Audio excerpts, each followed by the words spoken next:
দুই হাত তুলে দোয়া করেই যদি সব সমস্যার সমাধান হতো, তাহলে রাসূল সাল্লাল্লাহু আলাইহি সাল্লাম নিজে কখনো জিহাদের ময়দানে নামতেন না, মসজিদের কোণে বসে শুধু দোয়া করতেন। কাবা শরীফের ইমাম সহ মুসল্লিরা ফিলিস্তিনের জন্য দোয়া করেছে, আলহামদুলিল্লাহ, অনেক ভালো কথা। আল আকসা মুসলমানদের প্রথম কেবলা, আর সেই কেবলাকে রক্ষা করতে গিয়ে যুদ্ধ করতেছে ফিলিস্তিনের ছোট ছোট মাসুম বাচ্চারা, আর আমরা বিশ্বের 200 কোটি মুসলমানরা চেয়ে চেয়ে তার শুধু তামসা দেখতেছি।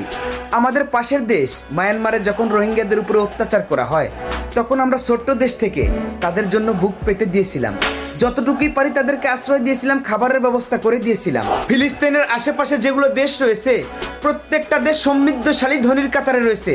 তারা যদি ইচ্ছা করে, ফিলিস্তিনের শিশুরা যুদ্ধে মারা যাবে, কিন্তু কখনো না খেয়ে মারা যাবে না।